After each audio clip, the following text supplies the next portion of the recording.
Okay, we are now recording. Hello and welcome to the Mid-Career Mentoring Program and to today's topic, the mid-career resume. My name is Bethany Brookshire. My pronouns are she, her, and I'm a freelance science journalist. I'll be moderating today's Q&A. I can already tell you from all the prep work we've done, it's going to be awesome. But first, I'm going to take a moment and have my co-host, Rodrigo, introduce himself, Zoom willing. Hi, everyone. This is Rodrigo Perez Ortega. I'm teaming up with Bethany to make this mid-career mentoring program happen. And thank you all for joining. I'm a staff writer at Science Magazine, but I've also been a freelancer all my life. So I think I hit a point in my career when I thought I had accomplished everything I wanted. And then I was like, where to go from here? And I had so many questions. And, talking with other peers, it was just seemed that we all had the same questions or similar versions of the same questions. So I just thought it was a great idea to have this program because there's so many mentoring out there.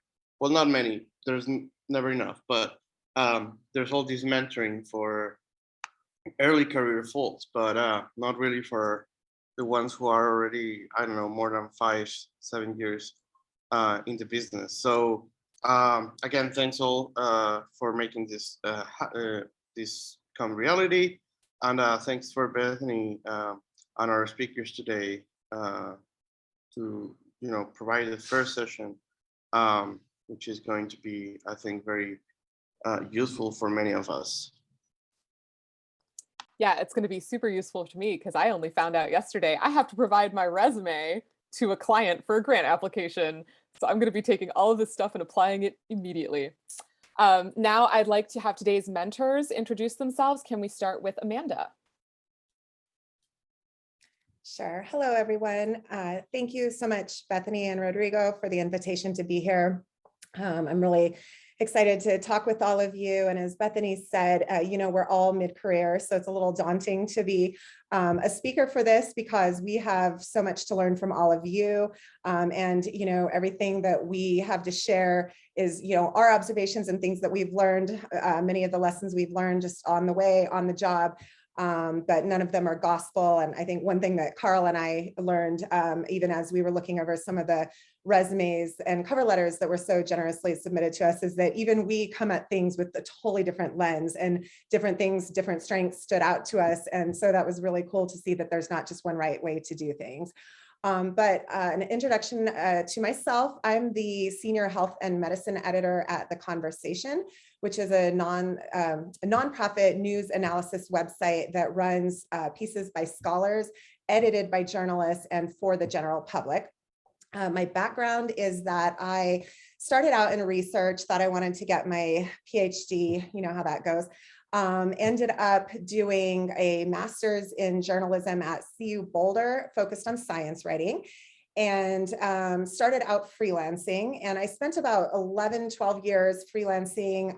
My initial client was Nature, and branched out from there, and ended up writing for places like the Los Angeles Times and Washington Post, New York Times, and Audubon, Science News for Students. And I was very much a generalist and loved it. At a certain point, I realized that I just felt like I was itching to be part of a team and was looking for something new. And I felt like freelancing wasn't really suiting me anymore. And right around that time, a really cool opportunity fell out of the sky. I applied for a position to be a managing editor at a startup publication that came to be called Sapiens when we launched in 2016. So I took that role as managing editor in 2015 and helped launch this publication, Sapiens, which is written by both scholars and journalists. And I helped build the team from a total of 1 staffer, me, to about 7 when I left 5 years later. And at that point, I was really craving getting back to more shoe leather reporting and just getting more into hands-on journalism again. So I applied for the Ted Scripps Fellowship in Environmental Journalism. I'm here in Colorado, actually, where it's very snowy outside today. And I ended up getting to spend the 2021 year doing the Ted Scripps Fellowship here in Colorado, and focused that year on a project on health disparities. And coming out of that, right around this time last year, I started panicking and waking up in the middle of the night and realizing that I was going to need a job very soon, and started applying for all sorts of things that were very different. And I ended up landing a job here at The Conversation. I started out on the science desk as a biomedical editor, and then soon after shifted to this position as the senior health and medicine editor on the health desk, where I'm editing scholars. So I'll stop there. Thank you. Carl, do you want to introduce yourself? I shall. So I'm Carl Bates. I love Zoom for that, right? You always know people's names. I'm the chief science editor at Duke University. I'm called the director of research communications. And I see some familiar faces and friends out there. So great. I'm glad you guys joined. First of all, I'm glad you guys made it through the admissions process and got into this elite university for mid-career advice. I started out as a newsroom journalist. I was in newspapers for 15 years, 10 of which I did science, medicine, health stuff. And then I switched over to universities right around the turn of the millennium.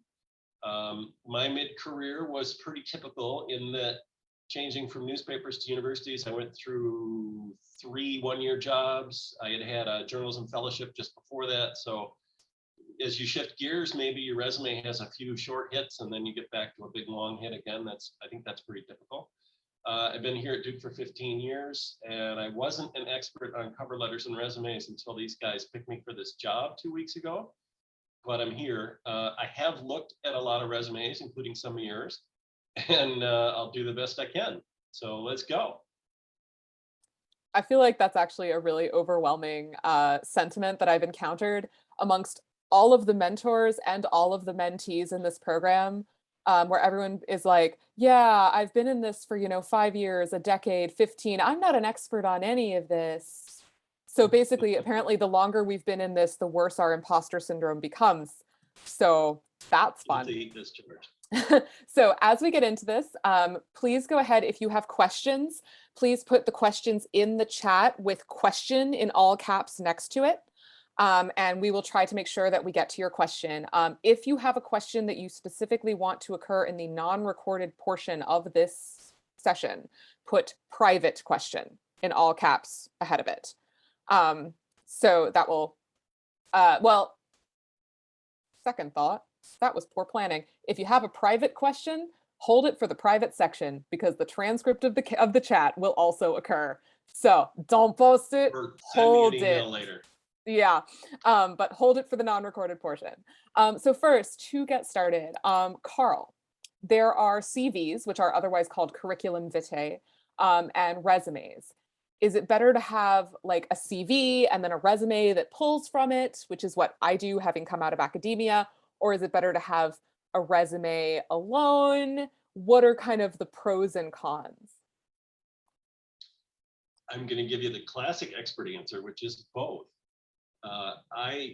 In the first part of my career, just had a resume. And then as I spent more time in universities, I found myself doing freelance gigs and speaking engagements. And I started to just kind of keep a running record of that stuff, which really is a CV, but it was informal. And I recommend this practice because then, depending on the position you're applying for, you can kind of go through that long form list of stuff that you've done and say, okay, that one fits with what they're looking for. That one fits with what they're looking for, and build a resume from this long form vita that you've got.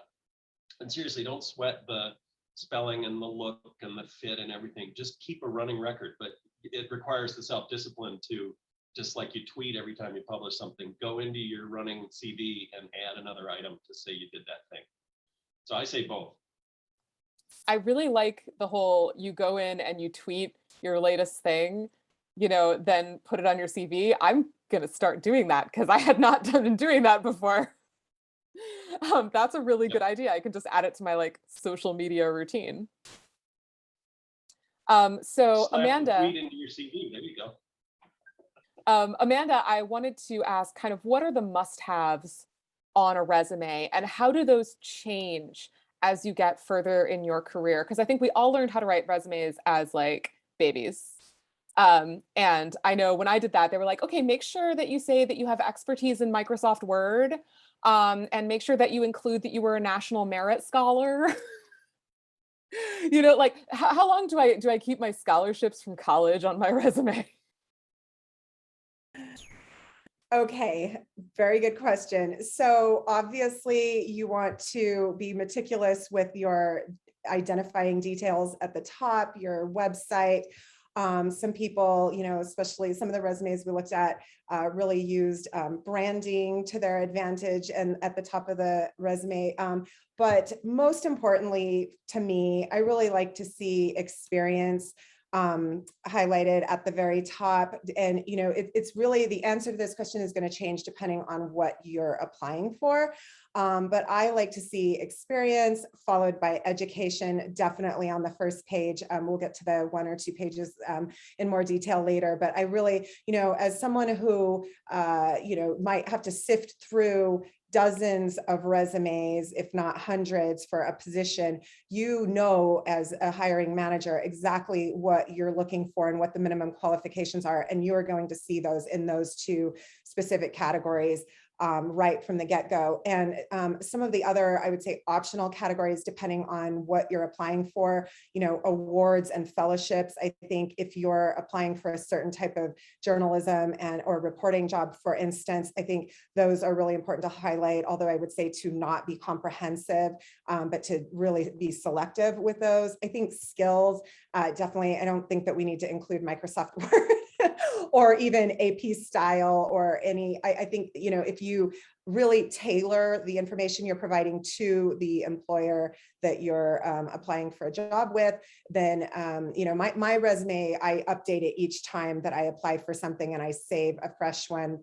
And, you know, keep that in a folder with the cover letter for that position, so that if I'm then down the road applying for, say, another managing position, I can go straight to that template where maybe I front loaded the managing skills higher up. So I think it really depends on what you're applying for, what order you put things in, and what emphasis you give them. So now we can get to that question. I know for early in my career, they told me 1 page, you get 1 page, which having come from academia was terrifying because our CVs are routinely in the 20 to 30 page range. 1 page. When do you graduate from 1 to 2 pages?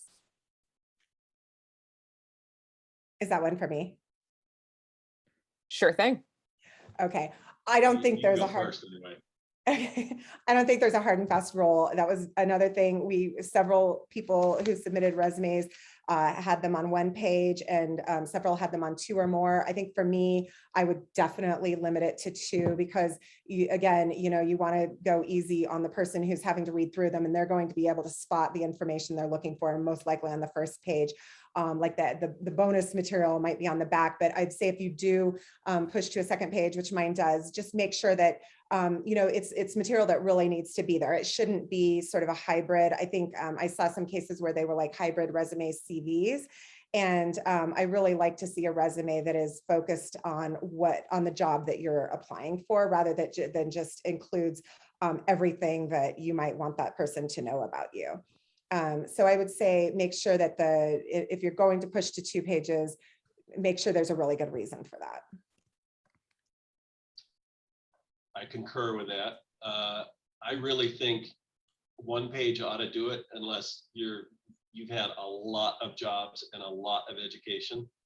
To keep mine to 1 page, the last time I was in a job search, I actually crunched my whole newspaper career, which is now 20 years ago, in a single paragraph. Instead of having 5 items like I used to have, I just collapsed the whole thing to make it fit. There is no rule, but 3 is too much. There's already a question on the side about AI reading resumes. I just want to reinforce the point that the styling and the format and all that stuff, keep it simple, keep it clean. That's not only for the machines, that's for the hiring managers who are looking at 100 of these things. Don't sweat the fancy bells and whistles stuff. Machines hate it, and it may make it harder for the human being to actually find the good stuff.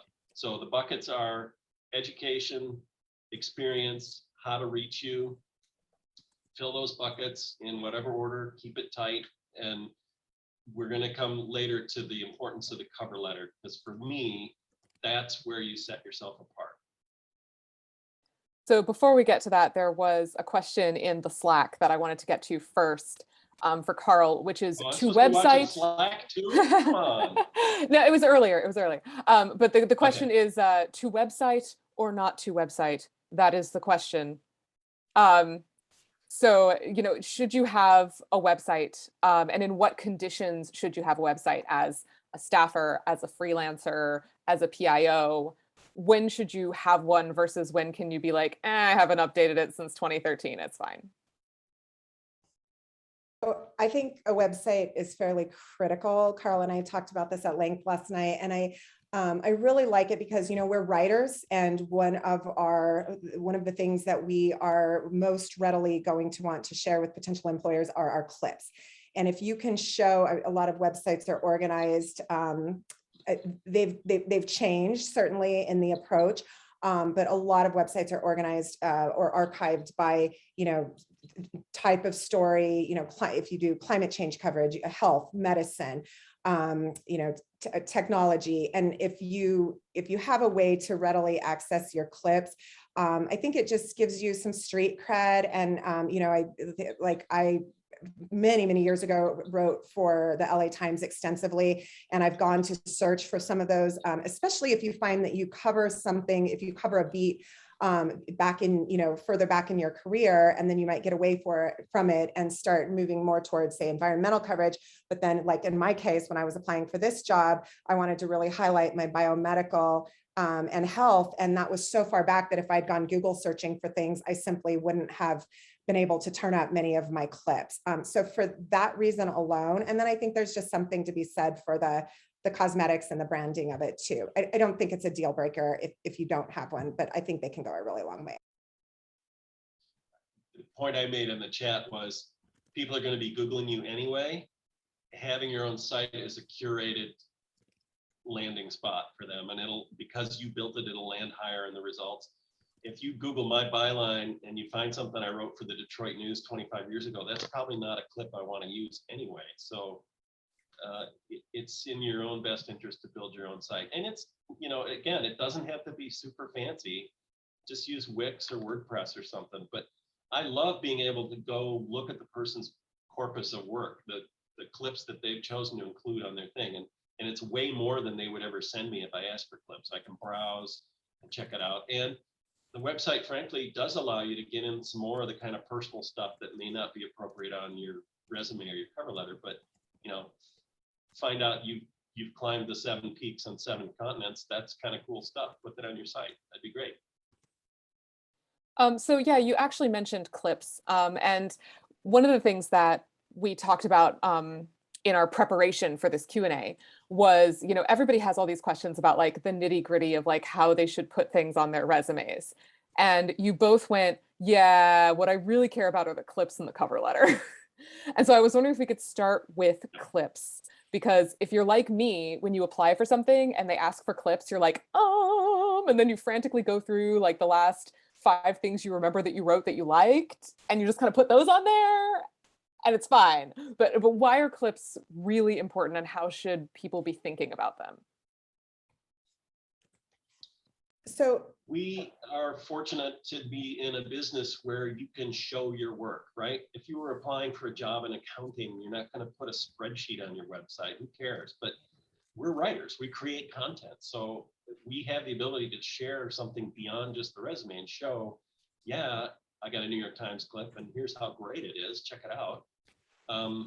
It's a way for you to show what you've done and what you can do. How do I look at clips? Well, I always read the leads for sure, make sure you know what you're doing. And then I go through it and see, are the transitions smooth? Is it tight? Did they get lost in the weeds explaining the science? I look for, is it a well-written piece? The cheat here is that almost everything you put on your website went through the hands of at least one editor, right? I told these guys last night, I used to love it back when blogging was popular because you could go to somebody's blog and see their raw copy. It was awesome. You could really figure out whether they had talent or not. But yeah, it's a way for you to show what you've done and what you can do. Amanda?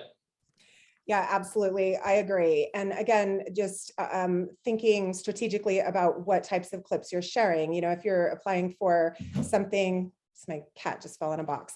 If you're applying for something in perhaps an educational type setting, then you might go back and find your stories where you really show that you can write for a younger audience, or you really demonstrate the skills of the position you're applying for. When I applied for my current position, they said in my third interview, there's not a lot of harder science, neuroscience, biomedical in your very recent background. How comfortable do you feel in that be? And I, in the interview, was able to say I feel very comfortable with it. But indeed, it's been about 6 years since that's been something that I've been covering and been staying up on. So I was able to go back after the interview and pull up the coverage from Safari and the LA Times. And even though it was older, to Kendall's question, I do think that substance matters more than date. I mean, I still value some of my clips that I wrote from earlier in my career and consider them very worthy. And I think just really showing like the beat that you're skilled in covering goes a really long way. You can tailor, just as we've talked about with the resume, you can tailor the clips to what you're going after. And if you're in a big job search and it has a particular thing, maybe go on your website and take out some of the irrelevant clips, just temporarily put them off to the side. You can tweak your website on the fly. So you both also mentioned the extreme importance of cover letters. And I know they're important, but usually I'm writing them at like 11 p.m. at night, and like, you try, but you kind of end up basing it on something you wrote before. And yeah, talk to us about cover letters and why I should not be procrastinating on them. Sure, absolutely. So Carl and I went back and forth about this a little last night too. I actually look probably first at the cover letter to decide whether I want to spend time on the resume. And he was a little shocked to hear that. And it is that important to me. I will say from the get-go that I think there are some important equity considerations that need to be, thought of in hiring managers, and how much priority they place on the cover letter. But that said, I can't overstate how important they are to me for a few reasons. One, they just show right away, rather than tell what a candidate's writing prowess is. They really allow someone to demonstrate their values, whether that's, diversity and ways that they've prioritized that in previous positions, a focus on narrative storytelling, the power of data for telling stories, the fact that they really focus on being collaborative in their team environment or in their editing, for instance. Other values like mentoring and professional ethics. I really love that I can just learn so much more about a person through their cover letter. And it shows a potential employer how detail oriented you are, which is just, huge. And another, I think, important thing that a cover letter can do is really allow you to demonstrate that what a potential candidate is looking for. A potential employer is looking for, and what the model of that organization is. That is huge. And I mean, anybody can send a resume, or apply to anything through LinkedIn without a cover letter, but really demonstrating why your specific strengths and how you would be a fit for that organization is huge in my mind. Yep. So I look at the cover letter at least as closely as I look at the resume. I actually was stumped. I'm not sure, when Amanda mentioned that last night, I'm not sure which I read first. I don't remember, but the cover letter is your opportunity. Again, you're a writer. Every job has cover letters, but you're a writer. So your cover letter better be writing. And to Laurel's point, yes, you can sweat it to death and make sure it's the most beautiful piece of prose ever, but please don't do that. For one thing, if you're doing that, you're probably writing too long. Most of the cover letters I see are two mistakes: too long and recapitulating everything that's in the resume. Don't waste your cover letter telling me what's on the resume. I've got that piece of paper already. I don't need to have a prose version of it. Rather, maybe select a high point from the resume and tell me a story about that. We saw a great one. Somebody shared, I was at this place for 5 weeks and I doubled their Facebook engagement. That's what I want to see in a cover letter. Who are you? What makes you tick? What do I get? Tell me a story here that's not going to be obvious in the bullet resume ease stuff. Pull out an anecdotal example from what you've done. And yeah, the lead's got to be snap, crackle, pop. I don't want to, I'm writing to express my interest in posting number 89432, da, da, da, da. That's a wasted lead. Start out strong. So both of you also mentioned to me as we were preparing for this session, the importance of the letters of reference, which every time I hear the phrase letters of reference, I start to twitch slightly. I cannot possibly be the only one who's like, how do you look at letters of reference and or references in terms of calling them? And how do you think about their place in the application? So I'll start with that. I place a lot of importance on a letter of recommendation as well, but have to say that usually, at least in my experience, has come at the near final step in the hiring process, when you're down to probably 2 candidates, and you don't want to be wasting everyone's time having them submit letters from 5 different candidates submit letters when you're likely to select 1 or 2. For me, they can really tip the balance towards one candidate or the other, and largely because for one, a lot comes through a character and values and work ethic really come through in a letter. And it's really easy to feel from a letter whether somebody's writing it out of a sense of sort of obligation and they didn't know that person that well.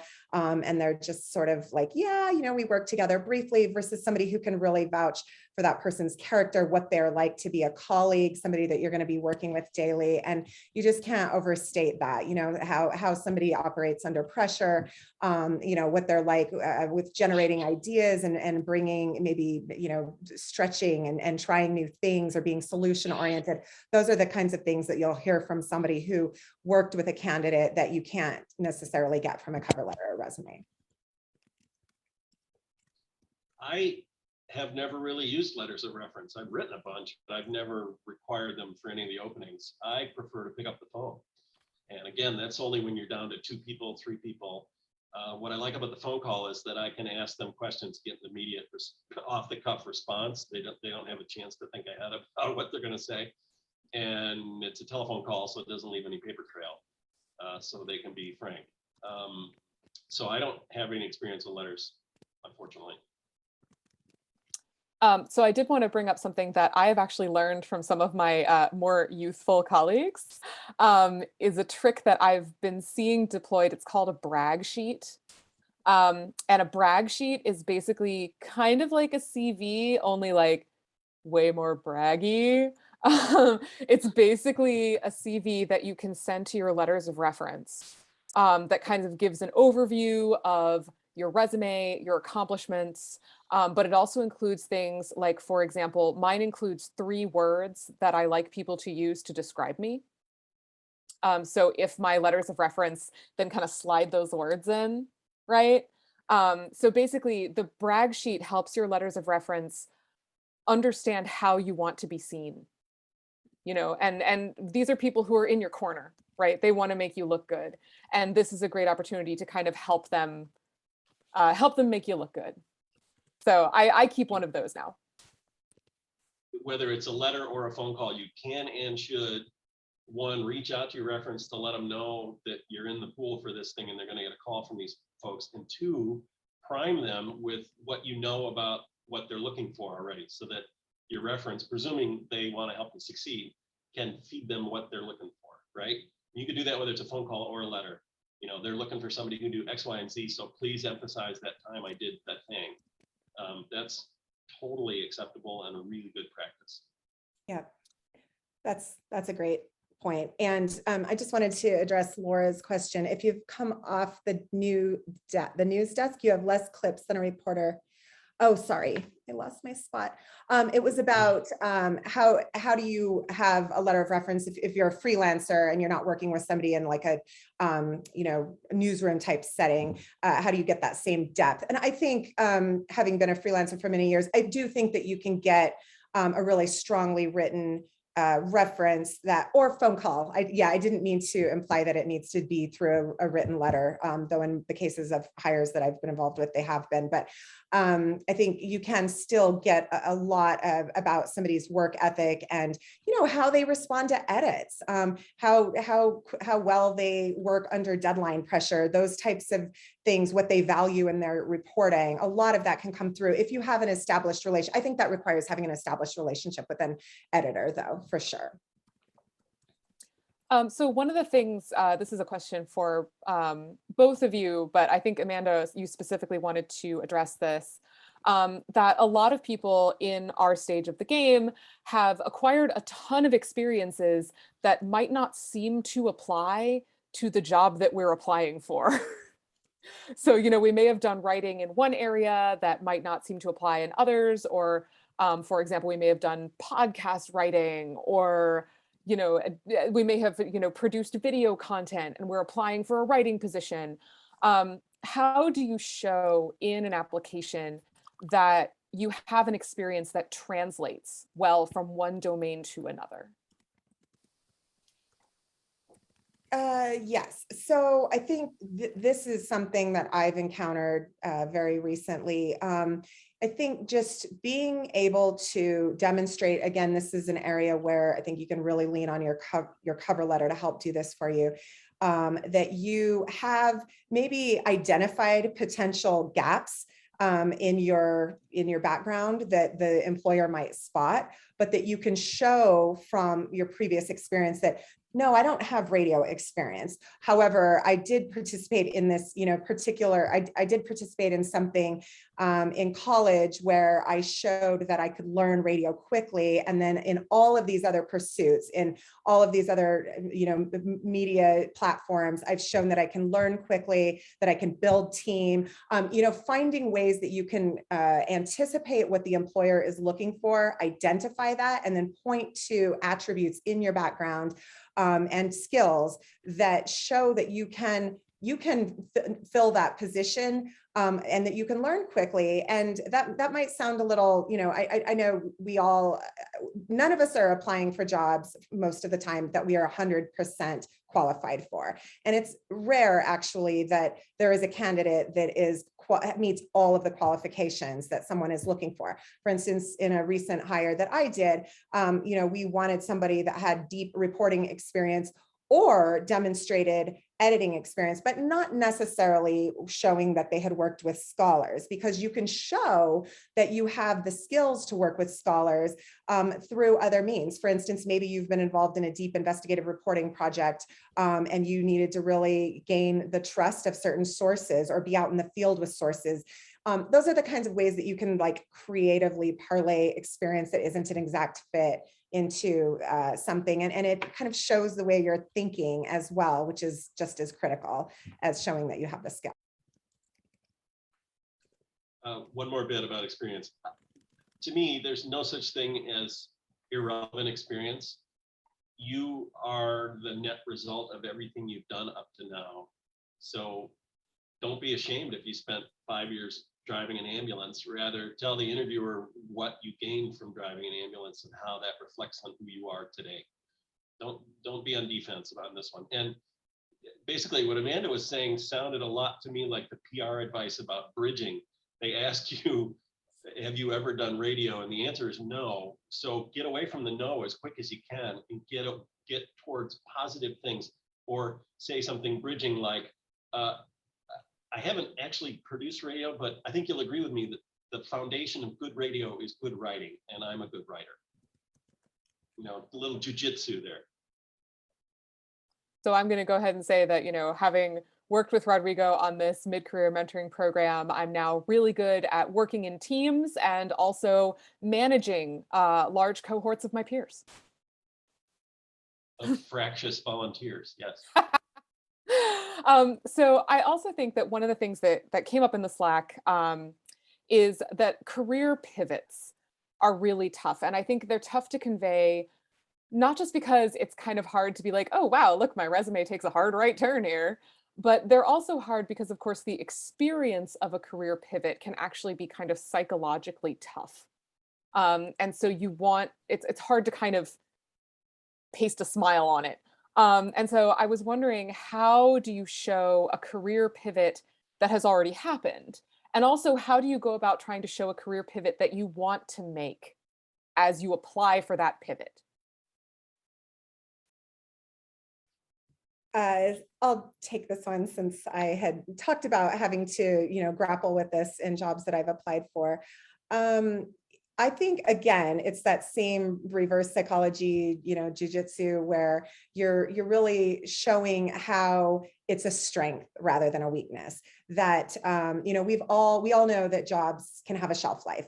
We all know that we can just run our course in a certain position and be like, you know what, I'm proud of what I've done there. I'm looking for something else because either I want to stretch my skills, I want to make more money, I'm looking for a different, less intensive environment. I have kids now.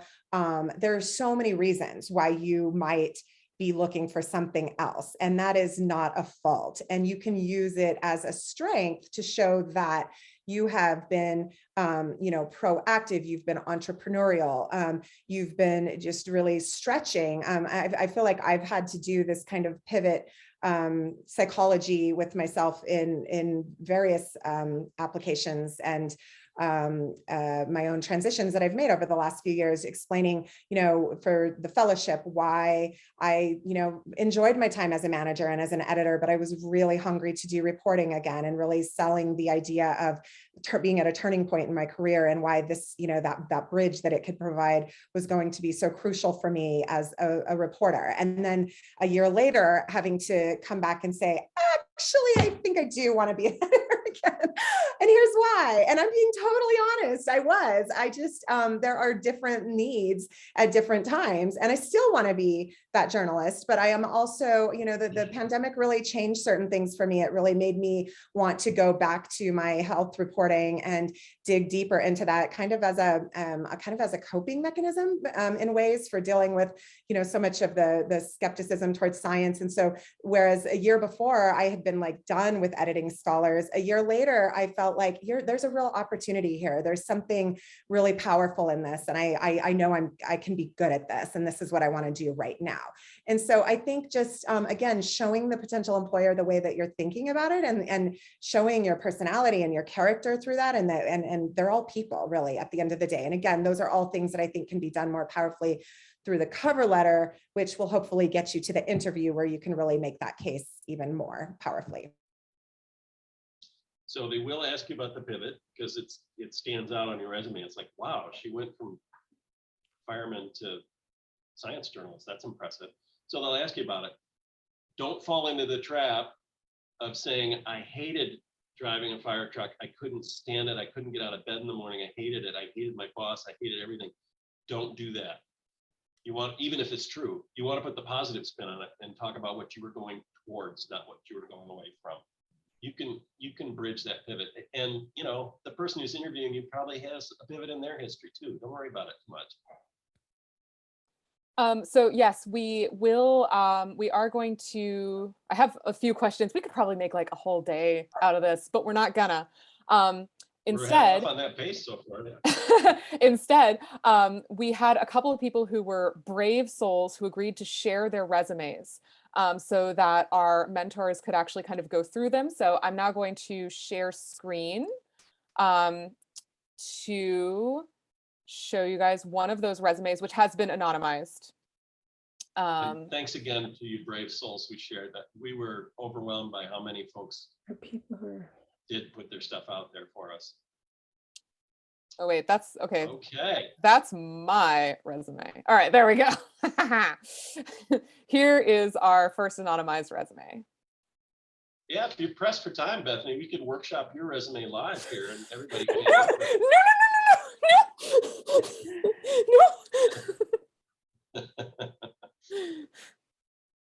All right. You want to go first, Amanda? Sure. So what I wanted to do with the two resumes that we selected, we could have chosen any of them, and they were all really great. The two that we chose, we decided on because they really created a nice contrast. The next one that we'll show you has some color in it. It's got some like cute details that are eye-catching. But what I wanted to say with this one is it does its job. I had to giggle when Siri shared in the chat that she had been working off the same resume since, before she was married, in the Slack chat because I too had shared with these guys in one of our prep sessions that I have been building on pretty much the same format since I started a resume. And every time I've tried to switch it up, I've made it worse formatting wise, and I've ended up back with the same formatting. And I've tried to go back to the drawing board and come up with new format, and it just doesn't end up working any better. And so I've had this sort of, low level feeling that my resume could be better for a good number of years now, but I just end up sticking with it because it works. What I wanted to say about this one is it really highlights education and experience exactly the way I want to see it. I don't even need to flip over to the back side of this. If I really like this person's cover letter, I will read all of this in the finer print, but it does its job. I really like that I don't have to look too closely. It doesn't overwhelm me. The bullet points there could be maybe a couple fewer bullet points, but it doesn't try to do too much. And I see that it, shows me right away who this person has written for. I like, somebody asked in the Slack chat whether, how to treat freelance journalism and whether that needs to be separate. And I really like the way this is done. It just includes it as another job, which it is and should be. And I think, I just really like the layout of this because it's simple and it doesn't make me work harder to have to learn about this candidate. And it does a lot of work in one page. It is possible. So just to reinforce something Amanda and I both said so far, the hiring manager knows what they're looking for, and they go through this document faster than you think. They're looking for things that are going to check their boxes. And if they find a couple of them, then maybe they'll slow down and read your bullets. But if even in your headlines, they're not seeing the kind of stuff they want, you're done already. Mm-hmm. So again, the resume is a brief, it's tight, it's summarized, it's just the high points. And I hope you can do it in one page. I have a 2-pager right now, so don't do as I say, or don't do as I do as I say. But it's possible to get everything you need about the 3 big buckets: the experience, the education, and the contact info on one page, without shrinking the font to 2 point. I will say I actually like the layout of this so much I'm deeply considering stealing it.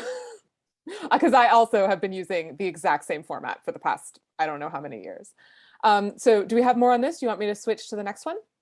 Just one other point on this. Yes. And I appreciate Carl making that point. This doesn't have a backside. It is one page. And I like that it demonstrates how you can do that very well too, without having too much on it. And I also really liked that it shows the scientific research experience. And that was another point I wanted to make is as I said before, I do tailor my resume a little bit. I don't move, I don't move whole categories around, but I do really change what I'm highlighting for the job that I'm applying for. And so if I'm applying for a position where I'm editing scholars, I am going to focus more on my background in research because it shows that, I understand how researchers work. I understand what's important to them. Whereas if I was applying for an editor-in-chief job, I might not include that scientific research experience. So I think this is nice too, because it really demonstrates how you can front load what you want that potential employer to see. Okay. All right, switching it up. Example. Yep. Let's see. So that's the one you just saw is a very traditional resume, right down to its use of serif fonts. Now we're going to look at something a little more modern, a little more rock and roll, and sans serif, which I'm partial to, with a pop of color.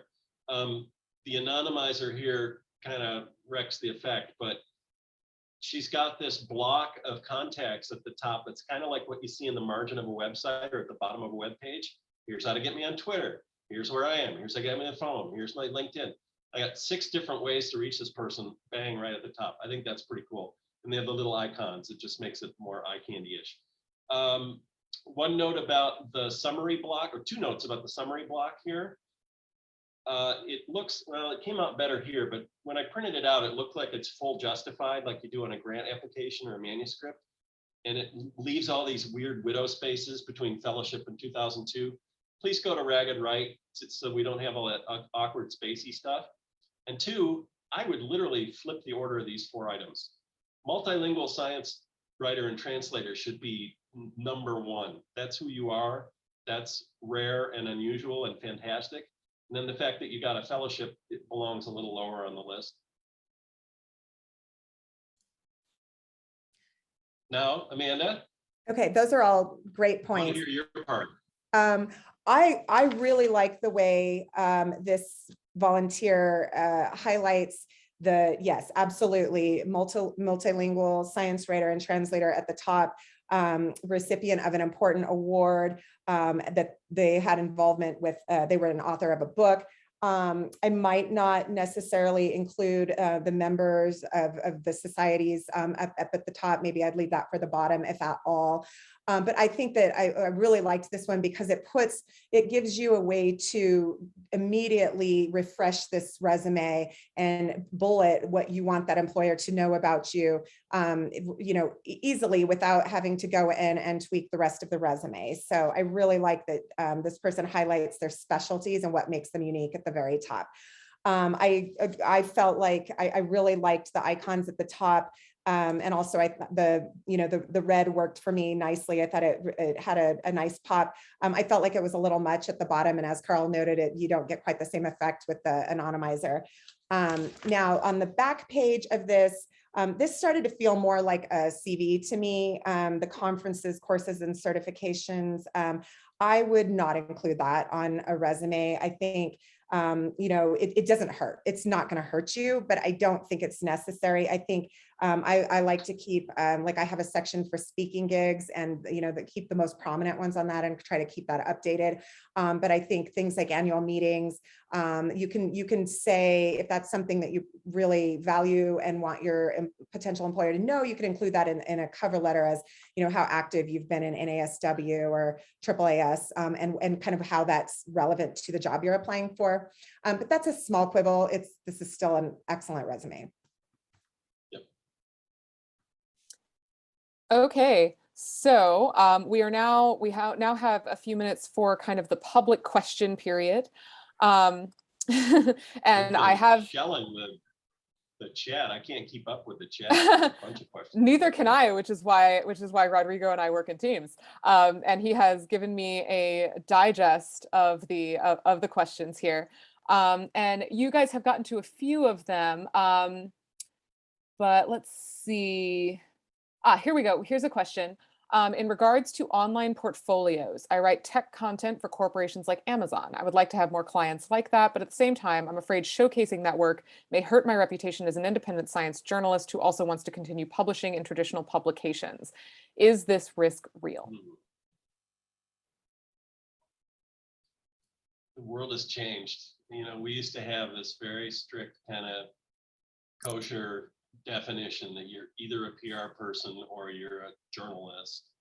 And there are very few real newsroom journalists left anymore. And lots of people have to do lots of different hustles to cover their note. So I don't know how bad a thing that is. For one thing, if I'm a corporate client and I know you're working for Jeff Bezos, that's actually a point in your favor. It's like, oh, Amazon hired them. Okay, maybe. I don't think it hurts you. I don't. I agree. And this gets at the questions that were asked about branding and how important that is. And, I've thought a lot about whether having a specific beat that is, one that I kind of have a sense of ownership over and can really sell that is a strength, or whether showing that you're more of a journalist is a strength. I mean, sorry, not a journalist, more of a generalist is a strength. And I think it really depends what you're applying for.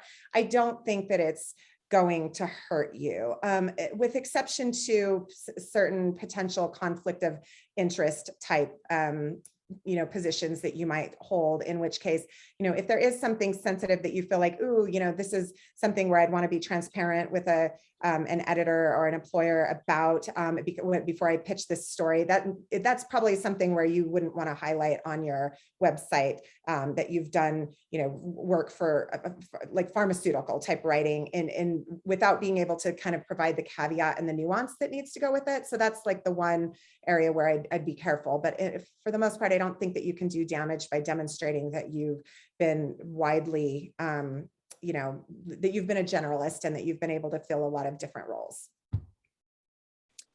So next question here that I think is really quite key for a lot of our participants.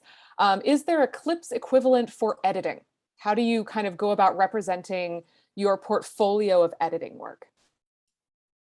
There's actually been a discussion going along since that question showed up. I tried to I answer can't it by follow it. I saying- can't. I know, I barely could myself. I try to answer it briefly by saying, well, good editors have happy people that produce great work. So and if there's some project you did a lot of heavy lifting on, or it took a lot to get it through whatever hurdles it had to get through, by all means share that. Whereupon somebody said, yes, but please tell the author that you're using their clip for your portfolio. And it's also the case, if I were hiring an editor, I would go double hard on the references, and I would ask people who have written for them what they're like. You're right, editing doesn't, we don't have our name on stuff. Editing doesn't leave quite the fingerprints that a byline does. But you can show that you've done good work and that your people thrived under your guidance. That would be super important to me if I were hiring an editor. Absolutely. Yeah. And I'm a fan of editing tests. I don't love to take editing tests. And I know that it can be, for the people being asked to take the editing test, they're time consuming. But when you're hiring for something where editing is going to be your primary role, and there's so much to be said for your manner, whether you sort of express things in a collaborative kind of coaching way, versus whether you have an effect that, particularly if you're working with scholars, this can be important with the type of position that I have. So I really think editing tests are the way to go. I have never been asked to provide an editing sample for anything I've applied for. And I think that would be, I would readily supply one, but it's really hard because editing is it's such a messy process and it shifts. Like there's a really big difference between a first edit and a second edit. So I think it's an interesting question, but I'm just a fan of editing tests for this reason. So we have another question that some of the things I've written as a freelancer are sponsored articles for clients and don't have my byline, but are sometimes writing that I'm proud of. How do I use these to my advantage? Say you wrote them, even though your byline isn't on it. And maybe tell me a little bit more of the context, like how the gig came to you. Yeah, again, a lot of us do a lot of work that never has our names on it, but you still claim credit for it.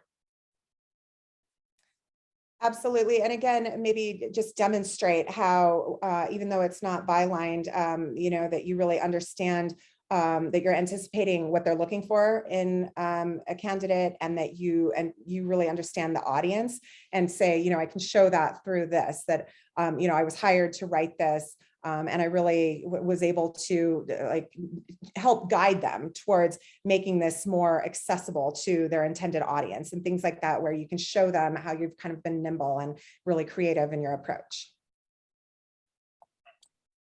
So we have 2 minutes left in the public portion. And so I just wanted to ask one last question that I think everyone can benefit from. You both have done hiring at various organizations and for various teams, large teams, small teams, individuals.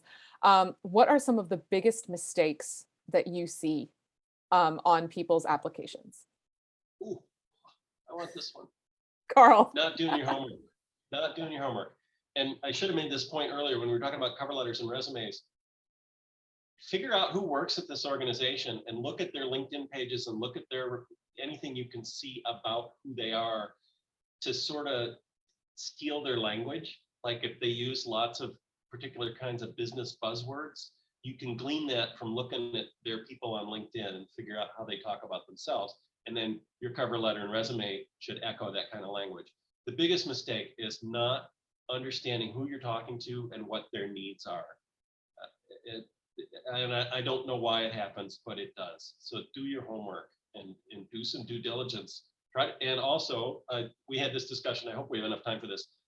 If you're writing to a big organization like a university, your resume is going to go through the HR filter first, and you may not even know who the hiring manager is. Do a little bit of journalism and try to figure out who that person is, and see if you can put the materials into their hands directly by a very courteous, very short email hi, I'm so-and-so, I'm in the pool. I want to make sure you saw my materials. Because sometimes our HR people don't understand what I'm looking for either, and they filter out good candidates. And I hear about people, hey, did you see my stuff? No, it didn't make it through the filter. Send it to me. So do a little bit of legwork and do your homework and figure out who you're talking to and what you think they're looking for. Yes, agreed with all of that. And I would also say, be prepared for the question. As Carl said, that is a common mistake I see too, is people who don't understand the model of the publication that you're hiring them for or potentially hiring them for, and that clearly just haven't done their basic homework of like reading what is in your archives, and be prepared for the question, what can we be doing better? What do you see as our strengths and weaknesses, and how could you help us make it better? I think I've gotten that question in nearly every position that I've applied for, and it's the most daunting question. It's the one that scares me the most, because it I can love also that be, question. what's that? I love that question. You're right. I left that out. Mhm. What can you bring to us? What can you do for us? What do you think of what we're doing now? And you have to be careful not to be offensive. Oh, your paper sucks. Who would want to work there? No, you want to work there. So if you have some thoughts about what they could do better, yeah. Sorry, Amanda, was there more? Nope, there's not more. We're good. We covered it all, I think. All right, then I'm going to call an end to the public portion of this. So really quickly,